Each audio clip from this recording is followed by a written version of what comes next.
Hello everybody, in this video I'm going to be doing a brief stock analysis on Macy's, and this is not necessarily going to be any kind of deep dive into their financials, but more so me just giving my opinion on the company as well as the general outlook for the industry.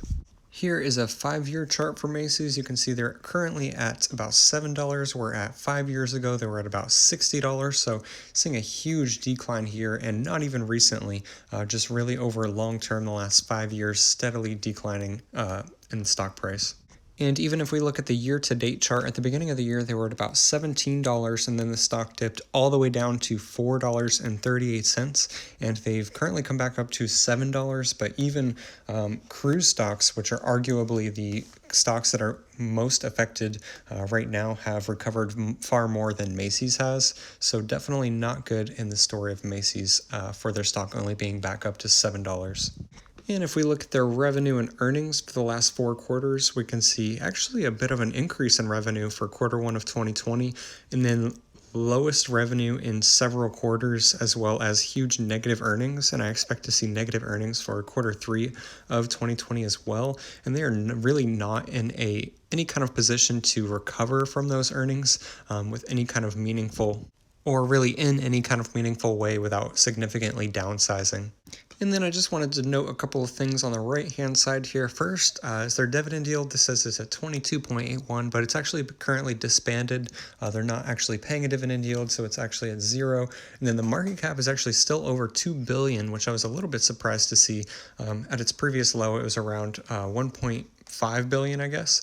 But still, $2 billion, I'm surprised there's that number of investors. And next up, I wanted to go on a few points by the Bulls and the Bears from analysts at Morningstar, and I was actually pretty pleasantly surprised by these points. I think there's some really good ones. So the first positive point is that Macy's Blue Mercury chain of beauty and spa stores is expanding rapidly and may grow into the next Sephora or Ulta.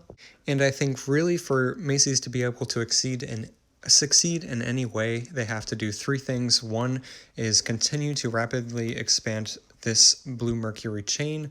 2, downsize in a major way their massive retail stores, and 3, continue to increase online sales. And if they can do those 3 things, then they will be able to continue to be a successful company. And they may even be able to recover their stock price to what it was a few years ago. And then the next point, the second point, is that Macy's owns significant real estate that could be sold to provide liquidity, and we saw that absolutely with Sears a couple of years ago, and we're seeing it in a large scale with Macy's now, and they're already shutting down 100 or 200 stores and trying to sell those, but it's not necessarily super easy. I know Amazon's buying up a ton of mall space, but this is definitely something Macy's is doing as they're closing more stores, but it's not the easiest thing to sell these massive stores and malls that not a lot of people want. And then the last point here is that Macy's is one of the largest online retailers, which I didn't really know. When I think of online, I do not really connect with Macy's, but they're growing through their Polaris plan and becoming one of the biggest online growing discount apparel retailers. And I do not think Macy's is going to be able to compete with the Ross, Marshalls, TJ Maxx, those types of stores long term. And they're in-person retail, but online retail, Macy's does have a chance. Now I'm going to talk about a few of the bearish points by the analysts at Morningstar. And the first one here I kind of already talked about, but as sales shift from online to discount retailers, Macy's is stuck with way too many huge department stores, which they're trying to sell, and they're being forced to close down. But they've already closed down about 150 stores, and they will close about 100 more. And I think that's going to continue to be the story. The amount of revenue they're getting per store right now just does not make sense for the amount of stores they have open. They will continue to close down their least profitable stores while keeping open the ones that make sense. And then the second point here is that Macy's depends on key fashion brands. Many apparel manufacturers are competing with Macy's by selling products directly through branded stores and e-commerce.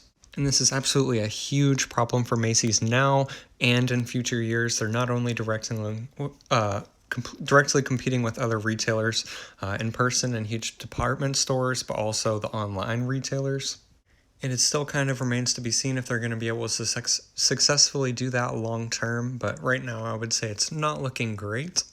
And then just the last point here is that the pandemic is causing large declines in Macy's sales, greatly complicating its turnaround efforts. So Macy's was already really struggling before the pandemic even hit. Not quite as bad as JCPenney, but really all of the large department stores on this scale are really struggling. So they're in kind of a worse position than most right now just because they don't have much cash on hand. So, really, right now, instead of trying to figure out how they're going to be able to succeed and grow the company, they're just trying to downsize and stay afloat. And lastly, I just wanted to take a look at their research report overview. And right here, you see a Morningstar rating of 5 stars. That doesn't really make sense to me. It must be some kind of typo because they have no economic moat, a fair value of 1630, which I guess was where the 5 stars comes from because they're currently at just about $7.